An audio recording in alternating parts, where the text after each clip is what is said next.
الحمد للہ وکفا وسلام علی عبادہ الذین اصطفیٰ اما بعد اعوذ باللہ من الشیطان الرجیم بسم اللہ الرحمن الرحیم والفجر ولیال عشر والشفع والوتر صدق اللہ العظیم۔ قسم ہے فجر کی اور 10 راتوں کی اور جفت اور طاق کی۔ اس آیت میں اللہ تعالیٰ جل شانہ نے کئی چیزوں کی قسمیں کھائی ہیں، اور اللہ تعالیٰ کی کسی چیز کی قسم کھانے سے یقینی طور پر اس چیز کی عظمت و فضیلت ظاہر ہوتی ہے۔ پہلی چیز جس کی قسم کھائی گئی فجر یعنی صبح صادق کا وقت ہے۔ ہو سکتا ہے کہ اس سے مراد ہر روز کی صبح ہو کہ وہ عالم میں ایک عظیم انقلاب لاتی ہے اور حق تعالیٰ جل شانہ کی قدرت کاملہ کی طرف رہنمائی کرتی ہے، اور یہ بھی ممکن ہے کہ اس سے کسی خاص دن کی فجر مراد ہو۔ حضرت عبداللہ بن عباس رضی اللہ تعالی عنہما فرماتے ہیں کہ والفجر قال فجر النہار ولیال عشر قال عشر الاضحیٰ۔ مستدرک حاکم کی یہ روایت ہے جس کا ترجمہ یہ ہے کہ ابن عباس فرماتے ہیں قسم ہے فجر کی یعنی دن کی صبح کی، اور 10 راتوں کی یعنی ذی الحجہ کے پہلے عشرہ کی 10 راتوں کی، اور بعض حضرات نے اس سے خاص 10 ذی الحجہ کی صبح مراد لی ہے۔ دوسری چیز جس کی قسم کھائی گئی ہے وہ 10 راتیں ہیں۔ کئی مفسرین جیسے حضرت ابن عباس، حضرت قتادہ، حضرت مجاہد، حضرت سدی اور رحاق اور کلبی رحمہم اللہ علیہ مجمعین کے نزدیک ان 10 راتوں سے مراد ذی الحجہ کی ابتدائی 10 راتیں ہیں، کیونکہ حدیث میں ان کی بڑی فضیلت آئی ہے۔ تیسری اور چوتھی چیز جس کی قسم کھائی گئی ہے شفع اور وتر ہے۔ شفع کے لغوی معنی جوڑ کے ہیں جس کو اردو میں جفت کہتے ہیں، اور وتر کے معنی طاق اور فرد کے ہیں۔ طاق اور جفت سے کیا مراد ہیں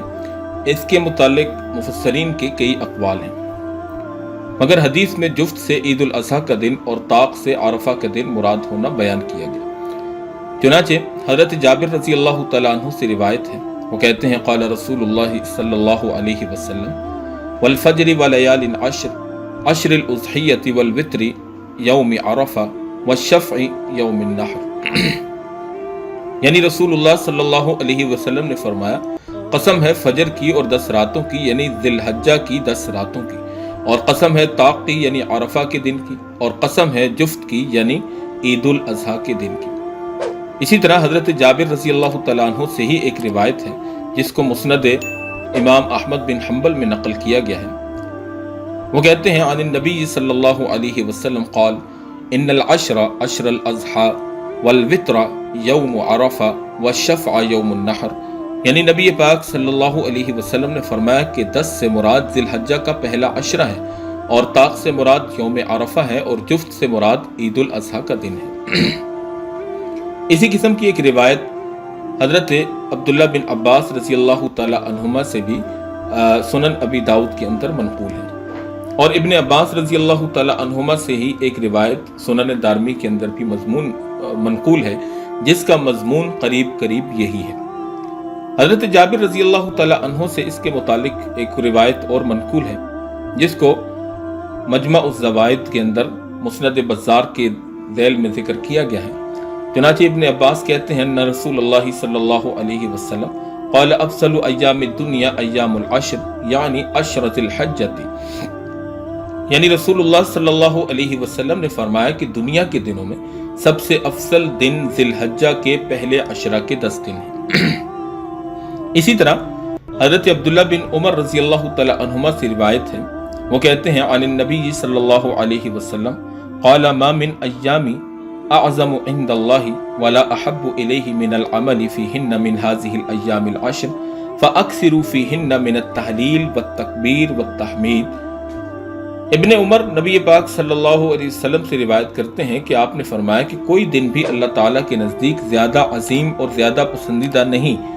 جن میں کوئی عمل کیا جائے ذی الحجہ کے ان 10 دنوں کے مقابلے میں، تو تم ان 10 دنوں میں تحلیل، تکبیر اور تحمید کی کثرت کیا کرو۔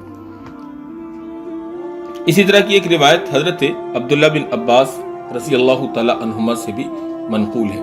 تو اس سے عشرہ ذی الحجہ کی فضیلت قرآن و سنت اور احادیث مبارکہ کی روشنی میں آپ حضرات کے سامنے واضح ہو جاتی ہے۔ اب اس کے بعد جو اگلی چیز ہے وہ یہ ہے کہ یوم عرفہ، یہاں پر ایک چیز پہلے ذہن میں رکھیے کہ ناخنوں کا تراشنا اس آدمی کے لیے ضروری ہے جس آدمی نے قربانی کرنی ہو،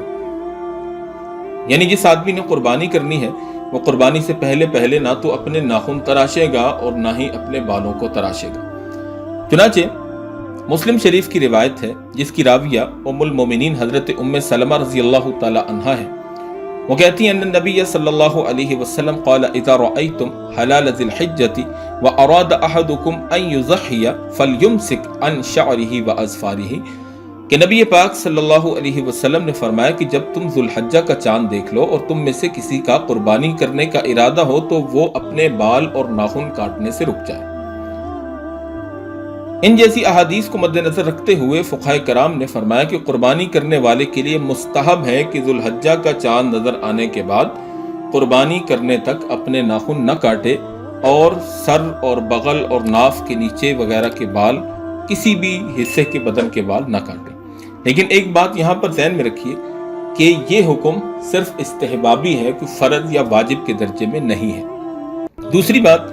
کہ یہ حکم صرف اس آدمی کے لیے ہے کہ جو آدمی قربانی کرنے کا ارادہ رکھتا ہو، جس نے قربانی نہیں کرنی اس کے لیے یہ حکم نہیں ہے، اور جس نے قربانی کرنی ہے اس کے لیے بھی یہ حکم بطور استحباب کے ہے، یعنی اگر کرے گا تو ثواب ہے، نہیں کرے گا تو اس کے لیے گناہ نہیں ہے۔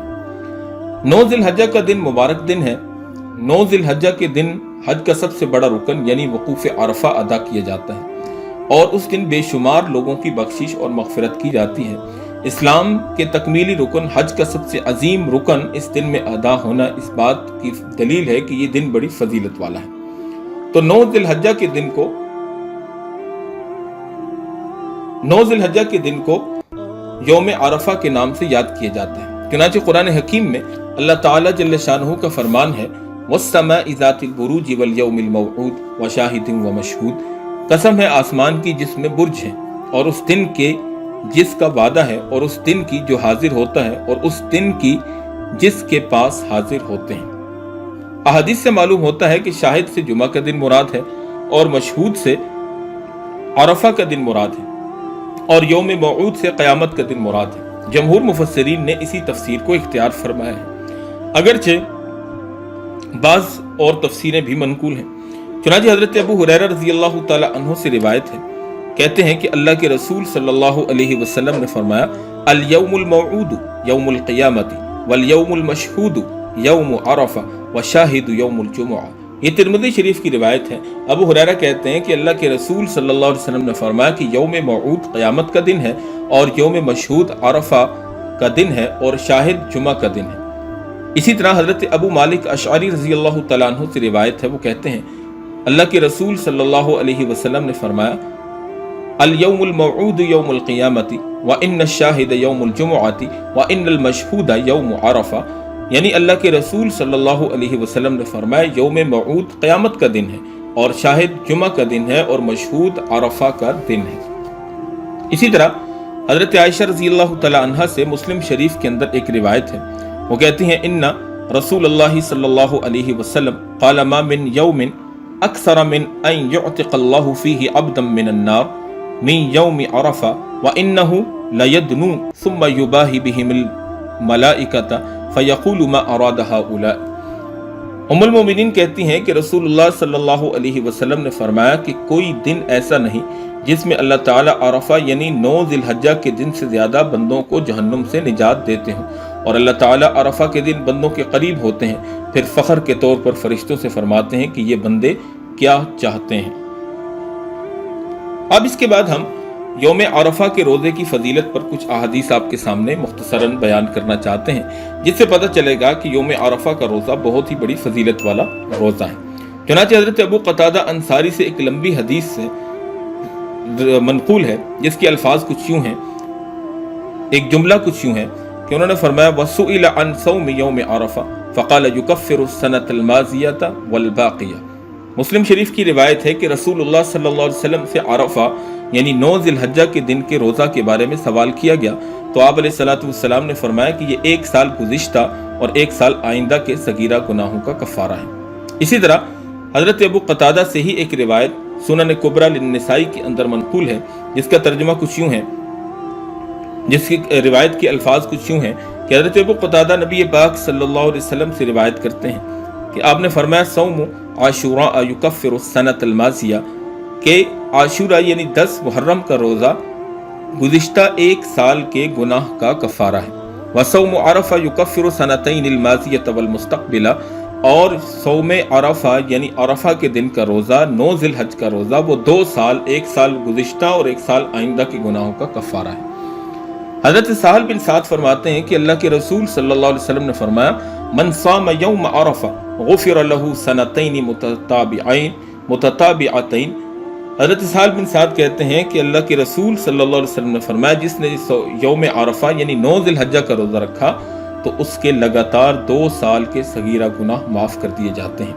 اسی طرح حضرت ابو سعید خدری رضی اللہ تعالیٰ عنہ سے المعجم الاوسط للطبرانی کی روایت ہے جس کے الفاظ کچھ یوں ہیں۔ حضرت ابو سعید فرماتے ہیں صوم یوم عرفہ کفارۃ السنۃ الماضیۃ والسنۃ المستقبلہ۔ حضرت ابو سعید خدری رضی اللہ تعالیٰ عنہ روایت کرتے ہیں کہ اللہ کے رسول صلی اللہ علیہ وسلم نے ارشاد فرمایا کہ عرفہ یعنی 9 ذی الحجہ کا روزہ ایک سال گزشتہ اور ایک سال آئندہ کے صغیرہ گناہوں کا کفارہ بن جاتا ہے۔ اسی طرح حضرت سعید بن جبیر، حضرت عائشہ اور دیگر کئی صحابہ کرام رضی اللہ تعالی عنہم سے 9 ذی الحجہ کے روزے کی فضیلت معلوم پڑتی ہے۔ تو ذی الحجہ کا مہینہ شروع ہونے والا ہے۔ قربانی کرنے والے حضرات جو حضرت ام سلمہ والی روایت ہیں اس کی روشنی میں اپنے بال اور ناخن پہلے سے تراش لیں اس سے پہلے کہ چاند نظر آئے، اور پھر اس کے علاوہ اس کی جو فضیلتیں احادیث مبارکہ سے پتہ چلتی ہیں ان کو بھی سامنے رکھ کر ہم اگر اس پر عمل کریں تو یقیناً یہ ہمارے نامہ اعمال میں بہت زیادہ ترقی کا سبب اور ذریعہ ہے۔ اللہ تعالیٰ جل شانہ ہمیں عمل کی توفیق عطا فرمائے۔ وآخر دعوانا ان الحمد للہ رب العالمین۔